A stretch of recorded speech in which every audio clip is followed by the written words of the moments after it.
Crime diary கேட்டுட்டீங்க with me Karthik. இந்த கதையில் வரும் சம்பவங்கள் அனைத்தும் கற்பனையே. வாழும் அல்லது இறந்தவர்கள் யாரையாவது குறிப்பிட்டால் அது தற்செயலானதே. Radio City Crime Diary Rewind 2018. Crime diary கேட்டுட்டீங்க வித் மீ கார்த்திக். 7 கொலைகள் 8 மாசத்துல, ஒரே மாதிரியான ஸ்டைல், ஒரே மாதிரியான விதத்துல 7 பேரும் ஒரு ஆக்சிடென்ட்ட ஆல்மோஸ்ட் பண்ணிருக்காங்க. இவங்க ரோட்டுக்கு குறுக்க வந்தனால ஒரு கார் ஆக்சிடென்ட் ஆக போயிருந்திருக்கு. அதுக்கப்புறம் அதுல இருந்து தப்பிச்சிருக்காங்க. கடைசியா கொலை செய்யப்பட்ட 7வது ஆள் இவர் ரோட்டுக்கு குறுக்க வந்ததுனால ஒரு கார் ஆக்சிடென்ட் ஆகி ஒரு குடும்பமே ஹாஸ்பிட்டல்ல இருந்தது. அடுத்த நாளே கொலை செய்யப்பட்டிருக்கிறாரு. முதல் 6 கொலைக்கும் யூஸ் பண்ணப்பட்ட ஒரு இடத்த டெய்லி காலையில 5:30 மணிக்கு ஸ்வீப்பரா வேலை பார்க்கிற ஒருத்தர் காலையில வந்து கூட்டுறாரு. யாரு சொன்னாங்கன்னு தெரியாது, எதுக்காக கூட்ட சொன்னாங்கன்னு அவருக்கு தெரியாது. என்னைக்கெல்லாம் டெட் பாடி கிடக்குதோ அன்னைக்கெல்லாம் அவர் கடமையா போலீஸ்க்கு போன் பண்ணி சொல்லிட்டு போயிருக்கிறாரு. இந்த கொலையில உண்மையிலேயே அவருக்கு பங்கு இருக்கா? இந்த கொலைகாரனை அவருக்கு தெரியுமா? இத பத்தி விசாரணையில எதுவுமே கண்டுபிடிக்க முடியல. ஆனா கொலைகாரனுக்கு இந்த ஸ்வீப்பர் பாக்யராஜுடைய குடும்ப பின்னணி, அவருடைய பையன் படிப்புக்கு பணம் தேவை, இந்த மாதிரியான எல்லா விஷயங்களும் தெரிஞ்சிருக்கு. காலேஜ்ல இருக்கிற ஏதாவது ஒரு ப்ரொஃபஸரா இருப்பாரோங்கிற நம்பிக்கையில காலேஜ் முழுக்க விசாரணை பண்ணாலும் இது வரைக்கும் எதுவுமே கிடைக்கல. அந்த அயற்சியோட லஞ்சுக்கு 2 பேரும் வீட்டுக்கு வராங்க. எனக்கு என்னமோ அந்த எக்கனாமிக்ஸ் வாத்தியார் மேலதான்டா சந்தேகமா இருக்கு. நீ பிரின்சிபால பார்த்து வந்திருக்கணும். நீங்க 2 பேரும் சாப்பிடுற வேலையை பாக்கணும். இப்போ ஏமாச்சா போலீஸா இருந்தாலும் வீட்டுல பயந்துதான் ஆகணும்ல. அண்ணா ஏதாவது கேட்டீங்களா? இல்லம்மா, எதுவும் இல்ல. பா, நான் ஒன்னு சொல்லணும்னு நினைச்சேன்ப்பா. அந்த டாக்டர் நேத்திக்கு ஒன்னு பயங்கரமா பாராட்டினாங்க. டாக்டர் தானே? ஆமாமா, நீ மட்டும் கரெக்டான டைம்ல என்ன அவங்கள்ட்ட போக சொல்லலன்னா என்ன இருந்திருக்கும்? ரொம்ப பிரச்சனையா இருக்குமாப்பா. ஓ டேய், சொன்னாங்களடா? ஆமா ஆமா ஆமா தங்கச்சி சொன்னாங்க. சரிண்ணே. ஆனா அந்த டாக்டர் ரொம்ப நல்ல டாக்டர்ண்ணே. ஆமாப்பா, நேத்திக்கு நான் கூட அதுதான் பேசிட்டு இருந்தேன். ஒரு குடும்பத்தையே இழந்துட்டு அதுல இருந்து மீண்டு வரதெல்லாம் ரொம்ப பெரிய விஷயம்ப்பா. அதுல பாருங்களேன், அந்த ரிசப்ஷனிஸ்ட் பொண்ணு அவங்களே தத்தெடுத்து வளர்த்து தனி ஆளா எவ்வளவு பெரிய ஆளாக்கிருக்காங்க. அதான்ப்பா, அதேதான். ஏய் சும்மாறா. அண்ணே என்னாச்சு? மா இவன் லூசுமா, ஏதாச்சும் சும்மா புலம்பிட்டே இருப்பான்.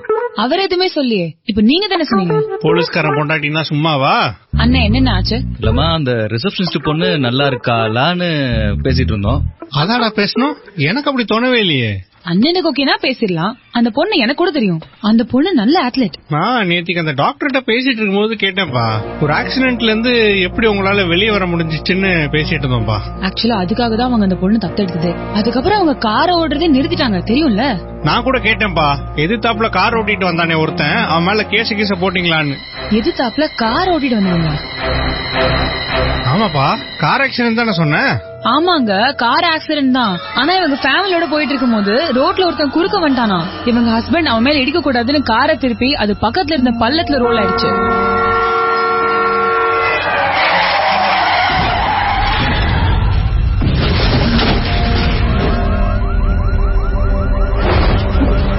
நான் கார் ஆக்சிடென்ட்னு சொன்னேன், அவங்க வேற எதுவுமே சொல்லல. இதுவும் கார் ஆக்சிடென்ட். நீங்க உடனே உங்க போலீஸ் இதெல்லாம் காமிக்காதீங்க. சச்சா, நான் காமிக்கல. இல்லடா? ஆமா ஆமா, கிளம்பலாமா? டைம் ஆச்சு. முதல் தடவை ஒரு மர்டர் இன்வெஸ்டிகேஷன்ங்கறத பத்தி நம்ம எதுவுமே பேசாத போது டாக்டரே மர்டர் கேஸ பத்தி கேட்டது இன்ஸ்பெக்டர் குணசேகரனுக்கு ஞாபகம் வந்தது. 2வது தடவையா கார் ஆக்சிடென்ட் நம்ம 2 தடவை அழுத்தி கேட்ட போது கூட அவங்க அதை மறுக்கவோ இல்ல அது இல்லன்னோ சொல்லாம மழுப்பலா ஒரு பதில் சொன்ன மாதிரி தோணுச்சு. 3வதா தோணுன விஷயம் இன்ஸ்பெக்டர் சிவாக்கு தோணுச்சு. டேய், கொலைகாரனையே நம்ம இவ்வளவு நாளா ஒரு ஆம்பளையாவே மைண்ட்ல வச்சிருக்கோம். அந்த பொண்ணு அத்லெட்ன்ற விஷயத்தினாலதானே உனக்கு தோணுச்சு. அது மட்டும் இல்ல, அந்த ரப்பர் கிளவுஸ் பிரின்ஸ் உள்ளங்கையோட மேல் பக்கத்துல அழுத்தமா பதிஞ்சிருந்தது. 2 பேருடைய முழு சந்தேகமும் டாக்டருடைய பக்கம் திரும்ப ஆரம்பிச்சது. ஆனா ரோட்ல ஒருத்தன் குறுக்க வந்ததுனால தன்னுடைய குடும்பத்தை இழந்த டாக்டர் ரோட்ல குறுக்க வர்ற எல்லாரையுமே கொலை செய்யற அளவுக்கு மோசமா இருப்பாங்களாங்கிறத யோசிக்க ஆரம்பிச்சாரு இன்ஸ்பெக்டர். பல சமயங்கள்ல மிருகங்கள் ஒரே ஸ்டைல்ல தான் வேட்டையாடும் அப்படிங்கிறது அந்த ரிசர்ச்சோட முடிவு. உதாரணத்துக்கு புலி எப்பவுமே அதனுடைய கால் ஸ்ட்ரென்த்தை நம்பி இருக்கும், அடிச்சுதான் வேட்டையாடும். சிறுத்தை எப்பயுமே கழுத்தை தான் போக்கஸ் பண்ணி கடிக்கணும். சந்தேகப்படுற எல்லாருமே குற்றவாளிகள் இல்ல, ஆனா அதுக்காக சந்தேகப்படுறதை நிப்பாட்டவும் முடியாது இல்ல, அது உங்க தொழில். டேய், டாக்டர் ஒரு தடவை தரவா செக் பண்ணிடலாமா? ரிசப்ஷனிஸ்டையும் சேர்த்தே செக் பண்ணிடலான்னு தோணுது. எனக்கு தெரியும்டா, நீ காக்கி ட்ரெஸ்ல ஒரு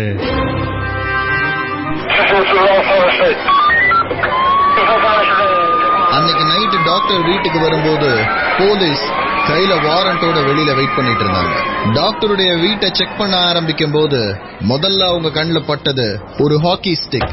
கராஜ்ல பின்னாடி மறைவா நிறுத்தப்பட்டிருந்த ஒரு கார், முன்னாடியும் பின்னாடி நம்பர் பிளேட்ஸ் இல்லாத ஒரு கார். டாக்டர் வருண் சொன்ன தியரி தான், பூனை ரொம்ப அழகான சின்ன ஒரு மிருகம், ஆனா அத பயமுறுத்தி அதை தாக்க ஆரம்பிக்கும் போது அது மேல விழுந்து பெறான்றது இல்லையா? இது அதே மாதிரியான ஒரு விஷயம்தான். அடிபட்ட இடத்த ஒரு மிருகம் திரும்ப பார்க்கும்போது அதற்கு அந்த காயத்தோட வலியும் மனசுல வீரியமோ உள்ள பயங்கரமான ஒரு கோபமோ வரும். அந்த கோபத்தோட விளைவுதான் இது. பல நேரங்கள்ல சின்ன சின்ன விஷயமா நடக்கிறது தான் பெரிய விஷயங்களுக்கான ஆரம்ப புள்ளியா மாறுது. சார்லஸ் உடைய மரணமும் ஒரு கொலைதாங்கிறத முடிவு பண்ணதுக்கு அப்புறம் இன்ஸ்பெக்டருக்கு தெரிய வேண்டிய விஷயங்கள் இரண்டே இரண்டு. சார்லஸ், மகேந்திரன், கணபதி, இவங்க 3 பேருக்கும் நடுவுல இருக்கிற தொடர்பு என்ன? எதுக்காக இந்த 3 பேரையும் ஒரே ஸ்டைல்ல ஒரே டைம்ல ஒருத்தன் கொலை பண்ணணும்னு. யோ, அந்த ஃபாரன்சிக் ரிப்போர்ட் வந்துச்சா? மகேந்திரனுக்கு முன்னாடி இருக்க பல்லு உடைஞ்சிருக்கான்னு பாத்தீங்களா? நான் இப்போ செக் பண்ணிட்டு வந்துடுறேன் சார். இந்த சார்லஸோட போன் எங்க இருக்கு? சார்லஸ் உடைய மொபைல் போனை செக் பண்ணும்போது அதுல கணபதியுடைய போன்ல இருந்த அளவுக்கு காம்ப்ளிகேட்டடான விஷயங்கள் இல்ல. ஆனா கணபதியோட நம்பர் சார்லஸ் உடைய மொபைல் போன்ல சேவ் பண்ணப்பட்டிருக்கு. சார்லஸ், கணபதி இவங்க 2 பேருக்கும் நடுவுல மியூச்சுவல் குரூப்ஸ் அப்படின்னு வாட்ஸ்அப்ல காமிக்கும் போது 2 குரூப் காமிக்குது. ஒரு குரூப் உடைய பெயர் லோக்கல் பாய்ஸ்னும் இன்னொரு வாட்ஸ்அப் குரூப்பினுடைய பெயர் வீராஸ்னும் இருக்கு. இந்த லோக்கல் பாய்ஸ்ங்கிற வாட்ஸ்அப் குரூப்ல இன்னும் ஒரு 19 பேர் இருக்காங்க. ஆனா அதுல மகேந்திரன் இல்ல. இந்த வீராஸ் அப்படின்னு போட்டுக்கிற குரூப்ல 3 பேர் தான் இருந்திருக்காங்க. அந்த 3 பேருமே இப்ப உயிரோட இல்ல. மகேந்திரன், சார்லஸ், கணபதி இந்த 3 பேர் மட்டுமே இருக்கிற ஒரு வாட்ஸ்அப் குரூப் அது. இவங்க 3 பேருக்கும் நடுவுல என்ன தொடர்பு இருந்ததுங்கிறத தெரிஞ்ச எல்லாருமே இப்ப உயிரோட இல்ல. இந்த கேஸ அடுத்து எந்த வழியில கொண்டு போறதுங்கிற யோசனையில இன்ஸ்பெக்டர் இருந்த போதுதான் ஏட்டையாவுக்கு அந்த யோசனை வந்தது. சார், அந்த கண்ணீரஞ்சலி விளம்பரத்தை ஒரு போட்டோ எடுத்து அந்த குரூப்ல போட்டு விடலாம் சார். பார்த்துட்டு யாராச்சும் ஒருத்தங்க கேட்பாங்க, அவங்க கிட்ட இந்த மகேந்திரன் யாரு, இவங்க எல்லாம் எப்படி ஒன்னா இருக்காங்கன்னு கேட்டுடலாம்ல. அப்போதைக்கு அது ரொம்ப பெரிய ஐடியாவா இல்லன்னா கூட அதை தவிர அந்த நேரத்துல வேற எந்த வழியும் தெரியல இன்ஸ்பெக்டருக்கு. சார்லஸுடைய கண்ணீர் அஞ்சலி விளம்பரத்தை சார்லஸோட போன்ல இருந்தே அந்த குரூப்ல போடுறாரு இன்ஸ்பெக்டர். அடுத்த 2வது நிமிஷம் ஒரு போன் வருது. பைத்தியமாடா உனக்கு, என்ன விளையாட்டு இது? ஹலோ, இருங்க, விளையாட்டுலாம் இல்ல, சார்லஸ் இறந்துட்டாரு. அப்போ நீங்க போலீஸ்? என்ன குரூப் இது? இந்த 19 பேருக்கும் என்ன சிமிலாரிட்டி? சார், நாங்களாம் ஒரே ஸ்கூல்ல படிச்சவங்க சார். இப்போ உங்க வாட்ஸ்அப் குரூப்ல இன்னொரு 2 போட்டோ அனுப்பி வைக்கிறேன். அது யாருன்னு உங்களுக்கு தெரியுமா பாருங்க. சார், அதுல ஒரு போட்டோ கணபதி சார், அதுல இன்னொரு போட்டோல இருக்கிறவன பாத்திருக்கேன் சார், ஆனா எங்கன்னு தான் தெரியல. அவங்க 2 பேரும் கூட கொலை செய்யப்பட்டிருக்காங்க. சார்லஸையும் கொண்டுட்டாங்களா சார்? ஆமா. நீங்க எங்க இருக்கீங்க? சார், நான் என் வீட்டுல தான் சார் இருக்கேன். அட்ரஸ் சொல்லுங்க. போன் பண்ணவருடைய அட்ரஸ் வாங்கிக்கிற ஏட்டையா அட்ரஸ் நோட் பண்ணிட்டு அவர்கிட்ட அடுத்த நாள் காலையில ஸ்டேஷனுக்கு வந்துருங்கன்னு சொல்லி போனை வைக்கும் போதுதான் இன்ஸ்பெக்டருக்கு திடீர்னு அந்த விஷயம் தோணுச்சு. யோ, எதுக்கும் ஒரு கான்ஸ்டபிள் அந்த அட்ரஸ் காமிச்சு வை. சார், அவ்வளோலாம் தேவையா? இருக்கட்டும், இந்த புதுசா டியூட்டில சேர்ந்தால எவனா ஒருத்தன் அனுப்பிச்சு. சார், உங்க வீட்டுக்கு ஒரு கான்ஸ்டபிள் ஒருத்தர் வருவாரு, கொஞ்சம் பாத்துக்கோங்க. சரி சார். ஏன் ஏதாவது பிரச்சனையா சார்? எங்களுக்கும் தெரியல சார், விசாரிச்சுக்கிட்டு இருக்கோம். இன்ஸ்பெக்டரும் ஏட்டையாவும் கான்ஸ்டபிளும் சார்லஸ் உடைய வீட்டுல இருந்து கிளம்பும் போது மணி 9. ஜீப்ல இன்ஸ்பெக்டர் ஏறி உக்காந்த உடனே சார்லஸ் உடைய செல்போன்ல வரிசையா மெசேஜ் வர ஆரம்பிச்சது. இப்ப போன் பண்ணி பேசின சார்லஸ் உடைய ஃப்ரெண்டான மதன் குரூப்ல சார்லஸும் கணபதியும் இறந்துட்டாங்கிற தகவலை போடுறாரு. மத்த ஃப்ரெண்ட்ஸ் எல்லாரும் அந்த போட்டோக்கு ரியாக்ட் பண்ண ஆரம்பிக்கும் போது மகேந்திரனுடைய போட்டோவையும் குரூப்ல போட்டு, இங்க யாராவது இவனை பாத்திருக்கீங்களா, இவர் பேர் என்ன, எங்க பார்த்தோன்னு ஞாபகம் இருக்கான்னு மதன் அந்த குரூப்ல கேக்குறாரு. யோ, என்னையா இவன் மறுபடியும் குரூப்ல ஆராய்ச்சி பண்ணிட்டு இருக்கான்? சார், என்ன பண்ணா என்ன சார், ஏதாவது மேட்டர் வருதானு பாப்போம். போன் நம்ம கையில தானே இருக்கு. பார்த்ததில்ல, தெரியலன்ற மெசேஜ்கள் ஒரு பக்கம் வந்துட்டே இருக்குது. ஸ்டேஷனுக்கு போய் ரீச் ஆனதுக்கு அப்புறம் மதனுடைய வீட்டுக்கு சென்ட்ரி டியூட்டிக்கு ஒரு கான்ஸ்டபிள் அனுப்பி வச்சுட்டு இன்ஸ்பெக்டர் வீட்டுக்கு கிளம்புறாரு. வீட்டு வாசல்ல போய் இன்ஸ்பெக்டர் இறங்கி அவருடைய பைக்கை நிறுத்தும் போது அவரோட போன் அடிச்சது. ஏயா சார், அந்த மதன் கதவை திறக்க மாட்டானா சார்? சோ தட்டி பாத்துட்டானா? எல்லாத்தையும் பண்ணிட்டாங்க சார். பக்கத்து வீட்ல இருந்து கூட ஆளுங்க வந்துட்டாங்களாம். வீட்டுக்கு பின்வாசல் ஏதாவது இருக்குதா? எல்லாத்தையும் பார்த்தாச்சு சார். கதவை உடைச்சிடலாமா? நைட்டு தூங்க விட மாட்டீங்க. லோக்கல் போலீஸ் ஸ்டேஷன் கால் பண்ணி இன்ஃபார்ம் பண்ணிட்டு அப்புறம் செய்யுங்க. Okay sir. நானும் அங்கதான் வந்துட்டே இருக்கேன். நீங்க வரணுமா சார்? ஆமா வந்துரு. இன்ஸ்பெக்டர் மதனுடைய வீட்டு வாசல்ல போய் வண்டியை நிறுத்தும் போது அங்க வாசல்ல ஒரு ஆம்புலன்ஸ் நின்னுட்டு இருக்குது. போனை எடுக்கிறாரு இன்ஸ்பெக்டர். அதுல 8 மிஸ்டு கால் இருக்கு. என்ன ஏதுன்னு தெரிஞ்சுக்க கூட்டத்தை விலக்கிட்டு இன்ஸ்பெக்டர் உள்ள போனா அந்த பெட்ரூம்ல மதன் கழுத்து அறுபட்ட நிலையில, முன்னாடி 4 பற்களும் உடைக்கப்பட்ட நிலையில கொலை செய்யப்பட்டு கிடக்காரு. இதுவரைக்கும் 4 கொலைகள். இந்த 4 கொலையோட நிக்குமா இல்ல இன்னும் இந்த கொலைகள் தொடரப்போதா? கொலைக்கான காரணம் என்ன? கொலையை செய்யறது யாரு? இவங்களை எப்படி கண்டுபிடிக்க போறாரு இன்ஸ்பெக்டர்? ஏசி மைக்கேலுடைய கொலை வழக்க விசாரிச்சுட்டு இருக்கிற இன்ஸ்பெக்டர் மைக்கேலுடைய ரெகுலர் டிரைவரை மெடிக்கல் செக்அப்ங்கிற பேர்ல இன்னொரு தடிப்படைய ஹேண்டில் பண்ணிருக்கிற அசிஸ்டன்ட் கமிஷனர் ஜெயக்குமார் கிட்ட அனுப்பி வச்சிருந்தாரு. டீடைலுக்காக இன்ஸ்பெக்டர் வெயிட் பண்ணிட்டு இருந்த நேரத்துல தான் பேப்பர் சப்ளை பண்ற கௌதம், யாரு பேப்பர்ஸ்குள்ள வச்சு சிடிய ரிப்போர்ட்டர்களுக்கு பாஸ் பண்ணானோ அந்த கௌதம் பெங்களூர்ல இருந்து சென்னை ஸ்டேஷனுக்கு ரீச் ஆயிருந்தான். சார், இந்த தம்பி தான் சார் சிடி சப்ளையர். அப்படியா? தம்பி ரொம்ப வெறப்பா நிக்கிறாப்லையே. கொஞ்சம் சேர்ல உட்கார வைங்க. சார் இப்ப சொல்லுங்க, எப்படி அது நியூஸ் பேப்பர் போட சொன்னா சிடியை சேர்த்து போடுவீங்களோ? சார், எனக்கு அந்த சிடியில என்ன இருந்துச்சுன்னே தெரியாது சார். தம்பி ரொம்ப எனர்ஜியா இருக்காப்ல. என்ன சார், ஒரு நிமிஷம் சார். சரி, என்ன இருக்குன்னே தெரியாம எதுக்கு ஒரு சிடியை சப்ளை பண்ண? சார், சோசியல் சர்வீஸா பண்ண சொல்லி ஒருத்தர் கேட்டார் சார். ஏண்டா, ஒரு போலீஸ்காரனை கொலை பண்ணி அவன் பாடியை ஷூட் பண்ணி கொடுப்பீங்க, அதுக்கு பேர் சோசியல் சர்வீஸா? கொலைலாம் எனக்கு அது எதுவுமே தெரியாது சார். சரி, உன்ட்ட அதை கொடுத்தது யாரு? சத்தியமா எனக்கு தெரியாது சார். சிடி போட வேண்டிய வீட்டை காட்டி இது எப்படியாவது உள்ள பாஸ் பண்ணிடுன்னு சொன்னாங்க சார். தப்பு செய்யற ஒரு போலீஸ்காரருக்கு தண்டனை வாங்கி கொடுக்க உதவி பண்ணுங்கன்னு சொல்லி கேட்டாங்க சார். ஓஹோ, நீங்க ஒரு சமூக சேவையை பண்ணிட்டு அப்படியே கோவா கிளம்பிட்டீங்க, அப்படிதானே? சார், அதுக்கும் இதுக்கும் டேய், வந்ததுக்கு அப்புறம் நீ எவ்வளவு சந்தோஷமா இருந்த, என்ன பண்ணன்றதெல்லாம் உங்க ஓனர் சொல்லிட்டாரா? சார் இல்ல சார், 5000 ரூபாய் தான் சார் கொடுத்தாங்க. காசை வாங்கிட்டு சிடியை போட்டீங்க. ஒரு வீடு தானா இல்ல 2-3 வீடு பண்ணிருக்கீங்களா? சார், ஒரு 4 வீடு காமிச்சாங்க சார். 4 வீட்லயுமே கரெக்டா போஸ்ட் போட்டீங்க. 4மே ஒரே ஏரியாவோ? இல்ல சார், அப்படியே பக்கத்துல தான். ஏண்டா, 5000 ரூபாய் எடுத்துட்டு என்ன நீங்க கோவா போறீங்க? இவனுங்க எல்லாம் 5000 எடுத்துட்டு கோவா. உண்மையை சொல்றா, எவ்வளவு காசு வாங்குனீங்க? சார், நான் கேட்கவே இல்லை சார். அவனா 5000 ரூபாய் பாக்கெட்ல வச்சுட்டு ஓடிட்டான் சார். ஐய, என்னையா அவன்? சார், தம்பிய லாக்கப்ல வச்சு முறையா பாத்துக்கோங்க. ஏசி என்னமோ கூப்பிடறாப்ல. சார் சொல்லுங்க சார், டிரைவர்ட்ட இருந்து ஏதாவது இன்ஃபர்மேஷன் கிடைச்சதா சார்? பையன் பூரா ஃப்ராடு. ஃபுல் நைட்டு குடிச்சிருக்கான், பார்ல சண்டை. அதுக்கப்புறம் என்ன ஆச்சுன்னு அந்த நாய்க்கு ஞாபகமே இல்ல. அப்புறம் எப்படி சார் கரெக்டான டயத்துக்கு டிரைவர் வருவான்? அதான் யோசிச்சுட்டு இருக்கேன் நானும். ஆமா, கவனிச்சிங்களா? பையன் பேசிக் மாடல்ல ஒரு போன் வச்சிருக்கான். ஆமா சார், நானும் பார்த்தேன். இந்த பார்ல சண்டைன்னு சொன்னீங்களே, அது எந்த பார்? பல்லாவரம் கிட்ட ஒரு பார் சொல்றான். ஆக்சிடென்ட் ஆனது மணலின்னு சொன்னா என்கிட்ட. ஆக்சிடென்டே பொய்ன்னு நினைக்கிறேன். சரி, அந்த பேசிக் போன் மேட்டர் ஏன் கேட்டீங்க? பார்ல ஒரு சண்டைன்னு சொன்னல, சண்டையே போன் காணும் தான். எந்த பார்னு பார்த்து பையனை இங்க கூட்டு வந்துறீங்களா? நேரா ஸ்பாட்டுக்கே போயிடலாம். ஆமா, எனக்கு என்னமோ இவன் பார்ல யார்கிட்டயாவது உளறி இருப்பான்னு நினைக்கிறேன். எனக்கு அதே டவுட் தான் சார். ஒண்ணு இவன் நேரடியா இன்வால்வ்டு, இல்ல மறைமுகமா இன்வால்வ்டு. என்னங்கறது அங்க போனா தெரியும். ஒரு 30 செகண்ட் சிக்னல்ல கடைசி 3 செகண்டுக்கு முன்னாடி அவசரமா வண்டி எடுத்துட்டு போறதுங்கிறது அதிபுத்திசாலித்தனமா இல்ல ஆபத்தானதா? இந்த கேள்விக்கான விடையை யோசிச்சோம்னாலே பல நேரங்கள்ல வாழ்க்கையின் ஆபத்தான முடிவுகள் தவிர்க்கப்பட்டிருக்கும். ஆசை மத்த எல்லாரையும் விட நம்ம நல்லா இருக்கணும்னு நினைக்கிறது.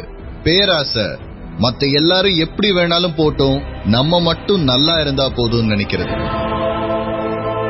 அசிஸ்டன்ட் கமிஷனர் மைக்கேலுடைய கொலை வழக்குல முக்கியமான ஒரு முன்னேற்றமா மைக்கேல் இன்னொரு பொண்ணு கூட நெருக்கமா இருக்கிற மாதிரியான போட்டோக்களை ஈவினிங் நியூஸ் பேப்பர்ஸ்ல பப்ளிஷ் பண்ணிருந்தாங்க. காலையில நியூஸ் சேனலுக்கு மைக்கேலுடைய பாடிய வீடியோ எடுத்து அனுப்புனவங்க சாயங்காலம் மைக்கேல் ஏதோ ஒரு பொண்ணு கூட நெருக்கமா இருக்கிற போட்டோஸ் அனுப்பி இருக்காங்க. எஸ்ஐ அனுப்பி அவங்களுக்கு அந்த போட்டோ எப்படி கிடைச்சதுங்கறத விசாரிக்கும் போது மறுபடியும் போலீஸ்க்கு கிடைச்சது அதே பதில் தான். சார், வீடியோ சிடி எப்படி போட்டாங்களோ அதே மாதிரிதான் சார் போட்டோவையும் ஒரு சிடில போட்டு நியூஸ் பேப்பர்ல வச்சு சப்ளை பண்ணிருக்காங்க. அந்த ஏரியாக்கு நியூஸ் பேப்பர் சப்ளை பண்ற பையன் யாருன்னு விசாரிச்சீங்களா? அதோட பெட்டரான ஒரு விஷயம் இருக்கு சார். என்னையா? இந்த எடிட்டர் ஒருத்தர் வீட்டு வாசல்ல சிசிடிவி கேமரா இருக்கு சார். அதுல இந்த பேப்பர் போட்டது யாருன்றது வீடியோவாவே இருக்கு சார். ஆளை பிடிச்சிட்டியா? ஆள் ஆல்ரெடி லாக்அப்ல தான் சார் இருக்கான். யாரு? அந்த கௌதமா? அதே பையன் உள்ளதான் சார். இவன் நான் ஸ்டேஷனுக்கு தான் போயிட்டு இருக்கேன் சார். நினைச்சேன் 5000 ரூபாய் வாங்கிட்டு இவனுக்கு எதுக்கு கோவா போறாங்கன்னு. இவன் அதுல எங்கேயோ ஹெவியா இன்வால்வ் ஆயிருக்கான். நீங்க ஸ்டேஷனுக்கு போய் பையனை கொஞ்சம் முறைப்படி கவனிச்சு வைங்க. நான் அந்த பாருக்கு போயிட்டு வந்துடுறேன். கண்டிப்பா சார். நீங்க வரும்போது வாய் மட்டும் தான் இருக்கும். யோ, ஹியூமன் ரைட்ஸ் கேஸ் ஆயிட போகுது, பாத்து. அதெல்லாம் பாத்துக்கலாம் சார்.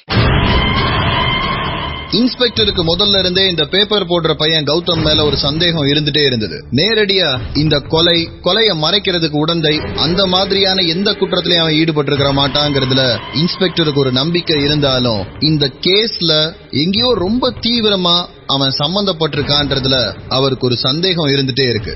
சாயங்காலம் விசாரிச்ச பொழுது 4 வீட்டுக்கு மட்டும்தான் பேப்பர்ல சிடிய வச்சு சப்ளை பண்ணேன்றத சொல்லியிருந்தான். ஆனா இப்போ இன்னொரு 3 பேர் வீட்டுல கரெக்டா பேப்பருக்குள்ள போட்டோவை வச்சு சப்ளை பண்ணிருக்கான். காலையில வீடியோ, சாயங்காலம் போட்டோ. ரொம்ப பிளான்டா ஒரு திருவிழாவை ஆர்கனைஸ் பண்ற மாதிரி ஒவ்வொரு ஸ்டெப்பா ஆர்கனைஸ் பண்ணிருக்கான் கொலைகாரன். இதுல இந்த கௌதம் எந்த அளவுக்கு சம்பந்தப்பட்டிருக்கான் அப்படிங்கிற யோசனைகளோட தான் பல்லாவரத்துல இருக்கிற அந்த பார்ல ரீச் ஆனாரு இன்ஸ்பெக்டர். டேய், இங்க வாடா. என்ன சார் டியூட்டி டைம்ல? உங்க நலன் கருதி பாதுகாப்பு கொடுக்கலான்னு வந்திருக்கேன். அவனை தெரியுமா உனக்கு? யார் சார் அந்த வெள்ள சட்டியா? பார்த்த மாதிரி இருக்கு சார். அண்ணே இங்க வானே, சார் எதோ கேக்குறாப்ல. சார் என்ன சார் இந்த பக்கம்? சோ ஒவ்வொருத்தருக்கும் தனித்தனியா பதில் சொல்லணுமா? எத்தனை பேரா இருக்கீங்க? அந்த வெள்ள சட்டை போட்டிருக்கான் பாரு, அவனை இதுக்கு முன்னாடி பாத்திருக்கியா? நம்பாலு. என்னையா இவ்வளவு உரிமையா சொல்ற? சார் இவர் நம்மளுக்கு ரெகுலர் கஸ்டமர் சார். சார் அவர் பாட்டு வருவா போல, யாருக்கும் எந்த பிரச்சனையும் பண்ண மாட்டாப்புல. வருவாரு, ஒரு குவார்டர் வாங்க போல, ஓரமா உட்காந்து சாப்பிட்டு அவர் பாட்டு போயிடுவாரு. முந்தா நேத்து தம்பி ஏதோ தகராறு பண்ணிட்டாராமா? ஆமா சார், அவர் போன ஆட்டையே போட்டாங்க. அப்புறம் என்னாச்சு? அப்புறம் நம்மளுக்கு தெரிஞ்ச ஒரு தம்பி இங்க ரெகுலர் வருவா போல, அவர் தான் எதையோ பேசி வாங்கி கொடுத்தாரு. போன வாங்கி கொடுத்துட்டாப்லையா? அதுக்கப்புறம் தான் சந்தோஷமா ஒரு ஆப் சொன்னா போல, எனக்கு கூட கட்டிங் தரேன்னு சொன்னாரு. சொன்னது யாரு? நம்மளா இல்ல உங்களுக்கு தெரிஞ்ச அந்த தம்பியா? நம்மள தான் சொன்னாரு, ஆனா தம்பியோட தான் உட்காந்து சாப்பிட்டா போல. அப்ப விஷயம் அங்க இருந்துதான் அப்படியே பரவி இருக்கு. எனக்கு அப்படியே தான் தோணுது சார். ஒரு நிமிஷம் இருங்க. யோ, உங்களுக்கு தெரிஞ்ச அந்த தம்பி ஒருத்தர், அவரும் ரெகுலரா வருவாரா? ஆமா சார், வெரி டீசன்ட் ஃப்ளோ. ஒரே ஒரு பீர் வாங்குவான், 3 சைடிஸ் வாங்குவோம் சார். அந்த தம்பி நேத்து வந்திருந்தாப்லையா? நேத்து வந்தாரு சார். நோ, அந்த டேபிள் நேத்து நான் தானே பார்த்தேன். நேத்து எங்க வந்தாரு? அப்போ அது முந்தா நேத்தடா. ஆமாண்ணே, அதுக்கப்புறம் தானே இங்க வந்தாப்புல. சார் அப்ப நான் ஒரு ஸ்கெட்ச் ஆர்டிஸ்ட் வர சொல்லிட்டா? இவங்க கிட்ட இருந்து ஒரு ஸ்கெட்ச் வாங்கிடலாம்னு பாக்குறீங்களா? ஆமா சார், இவங்க கிட்ட இருந்து ஒரு ஸ்கெட்ச். அந்த ஸ்கெட்ச பேப்பர் போறவன்ட்ட காமிச்சு ரெண்டும் ஒரே ஆள் தானே கன்ஃபார்ம் பண்ணிக்கலாம். அப்புறம் 3 வருஷத்துக்கு முன்னாடி எடுத்த ஒரு போட்டோ இன்னைக்கு எப்படி பேப்பர்காரங்களுக்கு கிடைச்சது? அதான் சார், யாரோ ஒருத்தர் மைக்கேலுக்கு அகைன்ஸ்டா ஹெவியா ஒர்க் பண்றாங்க. வருஷ கணக்கா ஒர்க் பண்ணிருப்பாங்க போலயே. அவங்க யாரா இருந்தாலும் இந்நேரம் ரொம்ப சேஃபான டிஸ்டன்ஸ்ல இருப்பாங்கன்னு நினைக்கிறேன் சார். அவன் என்ன டிஸ்டன்ஸ் வேணாலும் போட்டோம், ஒரு போலீஸ்காரனை கொலை பண்ணிட்டு அவனால எங்கேயுமே தப்பிச்சு போக முடியாது. ஒரு ஸ்கெட்ச் ஆர்டிஸ்ட வர சொல்லி அந்த பார்ல வேலை பாக்குறவங்களுடைய உதவியோட அன்னைக்கு நைட்டு அந்த டிரைவரோட குடிச்ச பையனுடைய முகத்தை வரைய சொல்றாங்க. அதிகபட்சம் 20 இருந்து 22 வயசுக்குள்ள இருக்கக்கூடிய ஒரு முகம், ஒல்லியான ஒரு ஆள். அந்த ஸ்கெட்ச லாக்அப்ல கஸ்டடியில இருக்கிற கௌதம் கிட்ட காமிக்கிறாங்க. அவனுக்கு பணம் கொடுத்து சிடிய பேப்பருக்குள்ள வச்சு போட சொன்னது இந்த ஆள் தாங்கிறத அவனும் ஒத்துக்கிறான். ஆனா அவன் அடுத்து ஒத்துக்கிட்ட விஷயம் தான் போலீஸ்காரங்களை இன்னும் அதிர்ச்சியாக்குச்சு. அதிர்ச்சியான அந்த விஷயம் என்ன? அசிஸ்டன்ட் கமிஷனர் ஜெயக்குமார் நம்புற மாதிரி கொலைகாரன் எவ்வளவு தூரத்துல இருந்தாலும் அவனை இவங்களால பிடிச்சிட முடியுமா? பிளாட்ஃபார்ம்ல தன்னந்தனியா இறந்து கிடந்த அந்த பொண்ணுடைய அடையாளத்தை கண்டுபிடிக்கிறதுக்கே 3 மணி நேரம் ஆயிருக்கு. அந்த பொண்ணுடைய மரணத்துக்கு காரணம் இல்லீகலா ட்ரக் யூஸ் பண்ணிருக்கிறான்னு மெடிக்கல் பிராக்டிஷனர் சொல்றாரு. பொண்ணு 3 மாசம் பிரெக்னன்ட் அப்படிங்கறத அவ அப்பாவே சொல்றாரு. ஆனா அந்த பொண்ணுடைய கையிலயோ கால்லயோ கழுத்துலயோ கல்யாணம் ஆனதுக்கான எந்த அடையாளமும் இல்ல. அவளுடைய கணவரை பத்தி அவங்க அப்பாவோ அம்மாவோ பேசவே இல்ல. பேஸ்புக்ல பார்த்த ப்ரொஃபைல்ல கூட அந்த பொண்ணுக்கு கல்யாணம் ஆன மாதிரி எந்த அடையாளமும் இல்ல. 3 மாசம் கர்ப்பமா இருக்கிற ஒரு பொண்ண எதுக்காக தனியா இவங்க பெங்களூருக்கு அனுப்பிச்சாங்கன்ற கேள்வியோட தான் ஜிஹெச்குள்ள வந்து வண்டியை நிறுத்தினாரு இன்ஸ்பெக்டர்.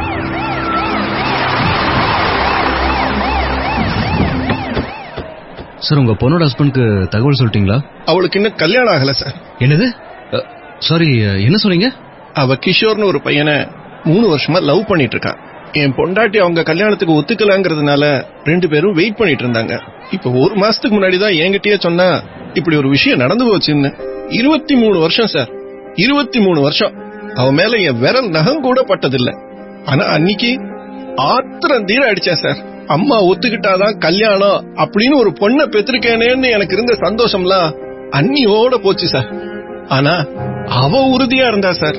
நான் கூட சொன்னேன், இன்னும் கல்யாணம் ஆகலப்பா, இந்த விஷயம்லாம் வெளியில தெரிஞ்சா ரொம்ப கேவலம்னு. அம்மாவை சீக்கிரமா கல்யாணத்துக்கு சம்மதிக்க வைக்க எனக்கு இதை தவிர வேற வழி தெரியலன்னு என்கிட்ட சொல்லிட்டா. Sir, if I am understanding it correct, உங்க பொண்ணு ஒருத்தர் காதலிச்சிட்டு இருக்காங்க அண்ட் அவங்க பிரெக்னண்டா இருந்தாங்க. எதுக்கு அவங்க பெங்களூர் போக நீங்க ஒத்துக்கிட்டீங்க? ஒரு சாங் ரெக்கார்டிங்னு சொல்லியிருந்தா சார். பெங்களூருக்கு அவங்க சாங் ரெக்கார்டிங் தான் போனாங்கன்னு நீங்க நம்புனீங்களா? இல்ல உங்ககிட்ட ஏதாவது பொய் சொல்லிட்டு வேற ஏதாச்சும் பண்ணிருப்பாங்களா? இல்ல சார், இதோ பாருங்க, இது பெங்களூர்ல அவ கூட தங்க போற பொண்ணோட நம்பர் சார். இது அந்த மியூசிக் கோஆர்டினேட்டரோட நம்பர். பொய் சொல்லிட்டு போறேன்னா எதுக்கு இதெல்லாம் கொடுக்க போறா சார்? அந்த 2 பேரோட நம்பரும் நான் நோட் பண்ணிக்கலாமா? பொண்ணோட அப்பா கிட்ட இருந்து அந்த 2 நம்பரையும் நோட் பண்ணிக்கிறாரு இன்ஸ்பெக்டர். உள்ள டாக்டர் வர்றதுக்காக வெயிட் பண்ணிட்டு இருந்த கேப்ல பெங்களூர்ல கூட தங்க வேண்டிய அந்த பொண்ணுக்கு கால் பண்ணாரு. இன்ஸ்பெக்டருடைய மனசுல உண்மையிலேயே இந்த பொண்ணு பெங்களூருக்கு போறதுக்கான பிளான் வச்சிருந்தாளா இல்லையாங்கிற கேள்வி ஓடிக்கிட்டேதான் இருக்கு.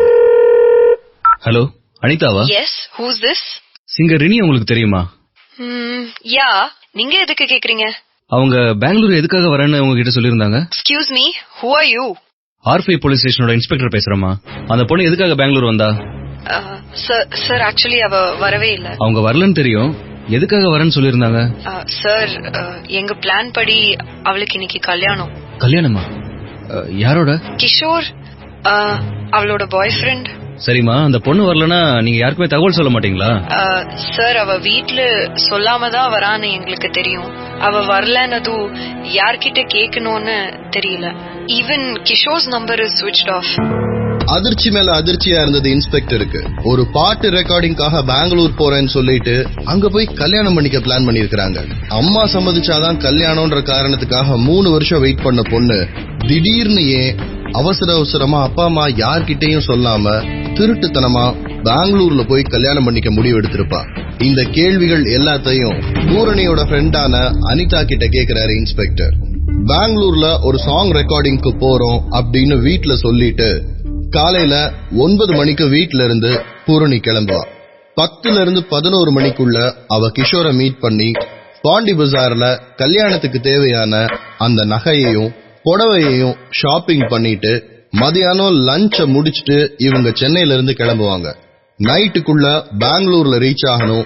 நைட் ரெஸ்ட் எடுத்துட்டு அடுத்த நாள் காலையில கோயில்ல கல்யாணம். கோயில்ல கல்யாணம் பண்ண அந்த போட்டோவை கொண்டு வந்து ரெஜிஸ்டர் ஆபீஸ்ல அந்த கல்யாணத்தை ரெஜிஸ்டர் பண்றது.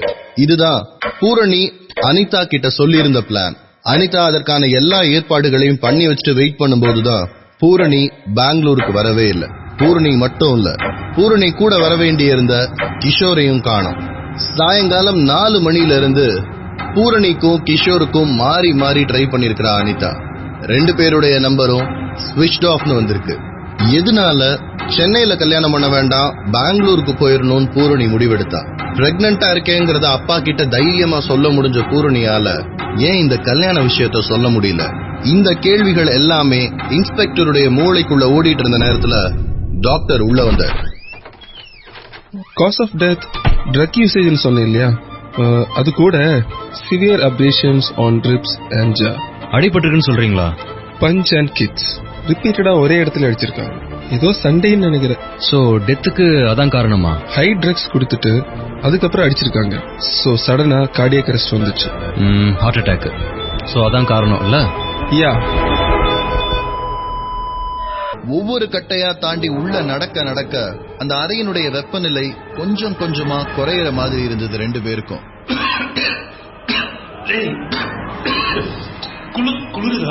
காளி கேட்ட கேள்விக்கு சேகர் கிட்ட இருந்து எந்த பதிலும் இல்ல. கேட்ட கேள்விக்கு பதில் வரலாங்கிறத கூட கவனிக்காம 2 அடிகள் முன்னாடி எடுத்து வைக்கிறாரு காளி. கல்லினால் செய்யப்பட்ட ஒரு பெரிய படுக்கை, தலைப்பகுதியில சின்னதா ஒரு மேடு இருக்கு. தலையணை மாதிரியான ஒரு அமைப்ப கல்லிலேயே செஞ்சிருக்கிறாங்க. படுக்கக்கூடிய ஆளினுடைய உயரம் 6.5 அடிக்கு மேல இருக்கணும். அவருடைய கால் வைக்கக்கூடிய இடத்துல கணுக்கால் உள்ள பதியிற மாதிரி சின்னதா குழி மாதிரியான ஒரு அமைப்பு இருக்கு. நடு முதுகு தண்டுவடத்துல படுற மாதிரி முதுகு பகுதியில ஒரு சின்ன மேடு அமைக்கப்பட்டிருக்கு. அக்குபங்க்சர் முறைப்படி அந்த இடத்துல நேரா படுத்து தூங்குனா ஒரு நிம்மதியான தூக்கம் வர்றதுக்கான எல்லா அம்சங்களோடையும் அந்த படுக்கை செய்யப்பட்டிருக்கணும். ஆனா இது எதையும் கவனிக்கிற நிலைமையில சேகரும் காளியும் இல்ல. அந்த படுக்கையை பார்த்ததுக்கு அப்புறம் தான் சேகர் தான் கேட்ட கேள்விக்கு பதில் சொல்லலாங்கிற ஞாபகம் காளிக்கு வருது.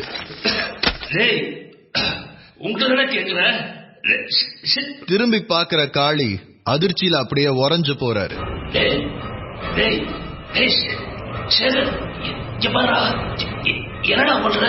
அந்த வீட்டினுடைய அடர்ந்த நெடி மூக்குல ஏற ஏற குரல் வளை கொஞ்சம் கொஞ்சமா பாதிக்கப்பட்டாலும் சேகரை நோக்கி மெதுவா அடி எடுத்து வச்சு போற காளிக்கு அங்க அதிர்ச்சி காத்துட்டு இருந்தது.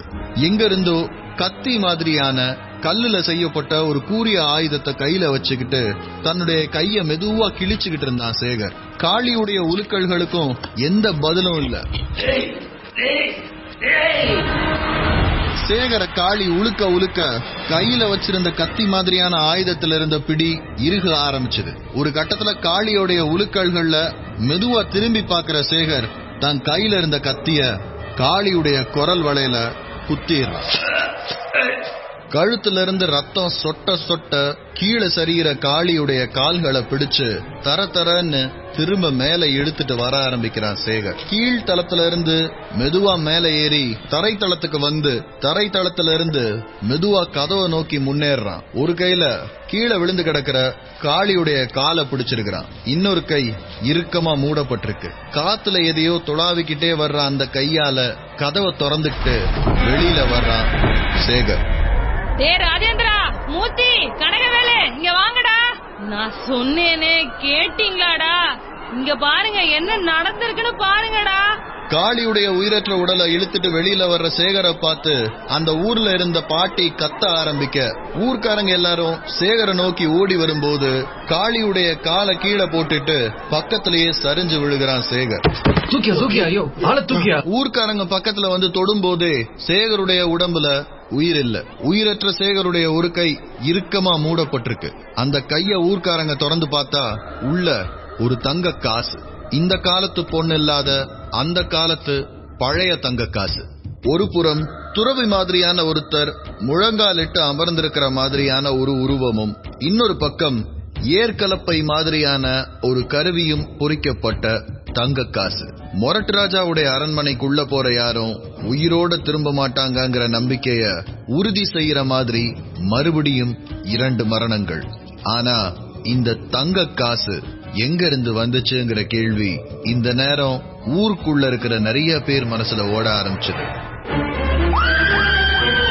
Crime Diary with Detective Karthik. Radio City Tamil, எங்கேயும் எப்பொழுதும்.